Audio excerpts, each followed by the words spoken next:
അസ്സലാമു അലൈക്കും വറഹ്മത്തുള്ളാഹി വബറകാതുഹു.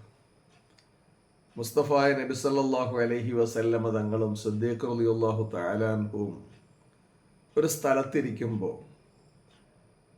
ഒരു വ്യക്തി സിദ്ദീഖ് റളിയല്ലാഹു തആല അൻഹുവിനെ വളരെ പരുഷമായ രൂപത്തിൽ സംസാരിക്കുകയും മഹാനവറുകളെ വളരെയധികം ആക്ഷേപിക്കുകയും ചെയ്തു. ഇടയ്ക്കൊക്കെ സിദ്ദീഖ് റളിയല്ലാഹു തആല അൻഹു അയാളുടെ ആക്ഷേപം കനത്തപ്പോൾ നബി സല്ലല്ലാഹു അലൈഹി വസല്ലമ തങ്ങളിലേക്ക് തിരിഞ്ഞു നോക്കി. നബി തങ്ങൾ ശാന്തമായിരിക്കുകയാണ്, അവിടുന്ന് പ്രതികരിക്കുന്നില്ല. സിദ്ദീഖ് റളിയല്ലാഹു തആല അൻഹു പിന്നെയും അയാൾ പറയുന്ന ആക്ഷേപങ്ങളും പരിഹാസങ്ങളും കേട്ടിരുന്നു. ഒന്നും മറുപടി പറഞ്ഞില്ല. കുറേ അധികം നേരം കേട്ടിരുന്നിട്ടും അയാൾ അവസാനിപ്പിക്കുന്നില്ല. പിന്നെയും ആക്ഷേപങ്ങളും പരിഹാസങ്ങളും കുറ്റപ്പെടുത്തലുകളും തുടർന്നുകൊണ്ടിരിക്കുകയാണ്. അങ്ങനെ കുറേ നേരം ആവർത്തിച്ചു. ആവർത്തിക്കുമ്പോഴെല്ലാം സിദ്ദീഖ് റളിയല്ലാഹു തആല അൻഹു മൗനം പാലിച്ചു. മഹാനവറുകൾ മുസ്തഫ നബി സല്ലല്ലാഹു അലൈഹി വസല്ലമയിലേക്ക് നോക്കുമ്പോൾ തങ്ങളും മൗനം പാലിച്ചിരിക്കുകയാണ്, മറുപടി പറയുന്നില്ല. കുറേ അധികം നേരമായപ്പോൾ സിദ്ദീഖ് റളിയല്ലാഹു തആല അൻഹുവിന് പിടിച്ചു നിൽക്കാൻ പറ്റാതെയായി. അവസാനം ആ സംസാരിച്ചു കൊണ്ടിരുന്ന, ആ കുറ്റപ്പെടുത്തിക്കൊണ്ടിരുന്ന, പരിഹസിച്ചു കൊണ്ടിരുന്ന വ്യക്തിയോട് രണ്ട് വാക്ക് സിദ്ദീഖ് റളിയല്ലാഹു തആല അൻഹു തിരിച്ചു പറഞ്ഞപ്പോൾ അതുവരെ ശാന്തനായിരുന്ന ഹബീബായ റസൂൽ കരീം സല്ലല്ലാഹു അലൈഹി വസല്ലം അവിടെ നിന്ന് എഴുന്നേൽക്കുകയും ആ സദസ്സ് വിട്ടുപോവുകയും ചെയ്തു. സിദ്ദീഖ് റളിയല്ലാഹു തആല അൻഹുവിനെ സഹിച്ചില്ല. അവിടുന്ന് പുറകെ പോയി. എന്നിട്ട് ഹബീബായ തങ്ങളോട് ചോദിച്ചു, അല്ലയോ തങ്ങളെ, അയാൾ ഇത്രയും നേരം എന്നെ ആക്ഷേപിക്കുകയായിരുന്നു, പരിഹസിക്കുകയായിരുന്നു, കുറ്റപ്പെടുത്തുകയായിരുന്നു. അപ്പോഴെല്ലാം ഞാൻ കേൾക്കുകയും ക്ഷമിക്കുകയും അങ്ങിരിക്കുന്നത് കൊണ്ട് മറുപടി ഒന്നും പറയാതിരിക്കുകയും ചെയ്തു. അയാൾ ഒരുപാട് നേരം എന്നെ പരിഹസിച്ചു. പക്ഷേ അപ്പോഴെല്ലാം അങ്ങും കേട്ടിരുന്നു, ഞാനും കേട്ടിരുന്നു. അവസാനം ഞാൻ രണ്ട് വാക്ക് അയാളോട് മറുപടി പറഞ്ഞപ്പോൾ അങ്ങ് അവിടെ നിന്ന് എഴുന്നേറ്റ് പോയി. അതെന്നെ വല്ലാതെ വേദനിപ്പിച്ചു. എന്താണ് അതിൻ്റെ കാരണം?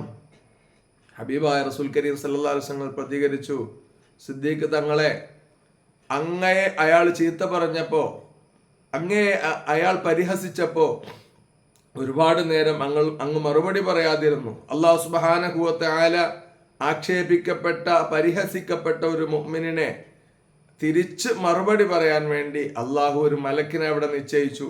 താങ്കൾക്ക് പകരം അയാൾ പറയുന്ന ആക്ഷേപങ്ങളും അയാൾ പറയുന്ന പരിഹാസങ്ങൾക്കും ഒക്കെ എല്ലാം പകരം മലക്ക് അവിടെ ഇരുന്നു കൊണ്ട് അയാൾക്ക് മറുപടി പറയുകയായിരുന്നു. താങ്കൾക്ക് അനുകൂലമായി ഒന്നും പ്രതികരിക്കാത്തത് കൊണ്ട് ദുആ ചെയ്യുകയായിരുന്നു. പക്ഷേ അവസാനം താങ്കൾ അയാൾക്ക് മറുപടി പറഞ്ഞപ്പോൾ ഇനി എൻ്റെ ആവശ്യമില്ലല്ലോ എന്ന് കരുതി മലക്ക് അവിടെ നിന്ന് എഴുന്നേറ്റ് പോയി.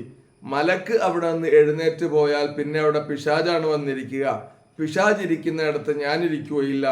അതുകൊണ്ടാണ് ഞാൻ ആ സദസ്സിൽ നിന്ന് എഴുന്നേറ്റ് പോയത് എന്ന് നബി സല്ലല്ലാഹു അലൈഹി വസല്ലം പറഞ്ഞപ്പോഴാണ് സിദ്ദീഖ് റളിയല്ലാഹു തആല അൻഹുവിന് അതിൻ്റെ ഗൗരവം മനസ്സിലായത്.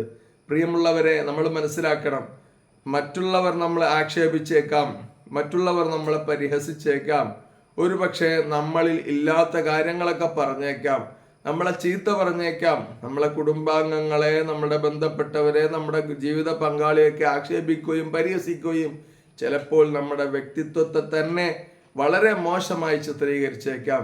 പക്ഷെ അപ്പോഴെല്ലാം മാപ്പ് ചെയ്യുന്നവരാരോ, ക്ഷമിക്കുന്നവരാരോ, അതെല്ലാം അള്ളാഹുലേക്ക് ഏൽപ്പിക്കുന്നവരാരോ അവർക്ക് വലിയ പ്രതിഫലമുണ്ട്. അവർക്ക് വേണ്ടിയിട്ടുള്ളതാണ് സ്വർഗം.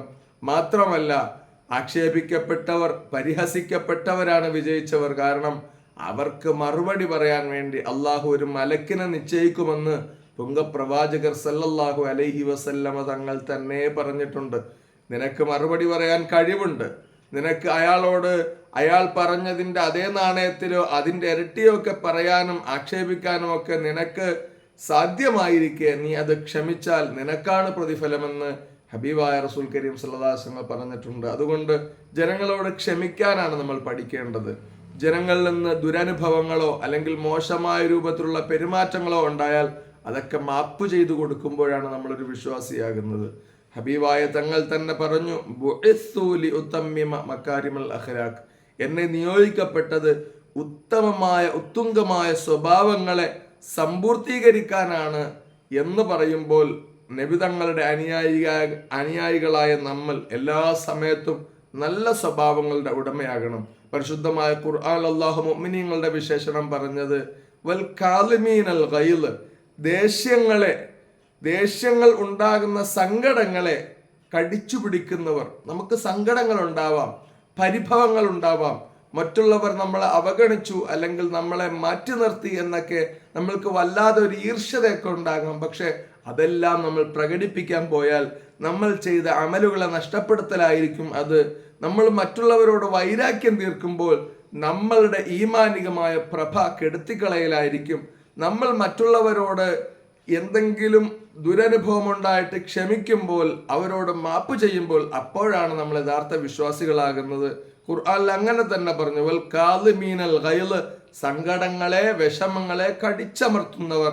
എന്നിട്ടോ വൽ ആഫീന അനിന്നാസ്, ജനങ്ങൾക്ക് മാപ്പ് ചെയ്തു കൊടുക്കുന്നവർ, ജനങ്ങൾക്ക് വിട്ടുവീഴ്ച ചെയ്തു കൊടുക്കുന്നവർ. അങ്ങനെയുള്ളവരാണ് വല്ലാഹു യുഹിബ്ബുൽ മുഹ്സിനീൻ, അങ്ങനെയുള്ള നന്മയുള്ളവരെയാണ് അള്ളാഹു ഇഷ്ടപ്പെടുന്നത്. അതിൻ്റെ അർത്ഥം മാപ്പ് ചെയ്യാത്തവരെ, സങ്കടങ്ങൾ കടിച്ചമർത്താത്തവരെ, ജനങ്ങൾക്ക് വിട്ടുവീഴ്ച ചെയ്യാത്തവരെ അള്ളാഹു ഇഷ്ടപ്പെടുന്നില്ല എന്നും തന്നെയാണ്.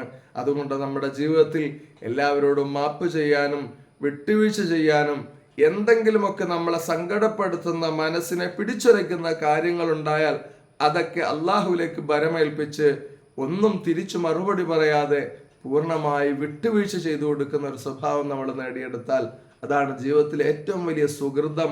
അള്ളാഹു നമ്മൾക്ക് അങ്ങനെയുള്ള ഉത്തമമായ ഉത്തുംഗമായ സ്വഭാവം തന്ന് അനുഗ്രഹിക്കുമാറാകട്ടെ.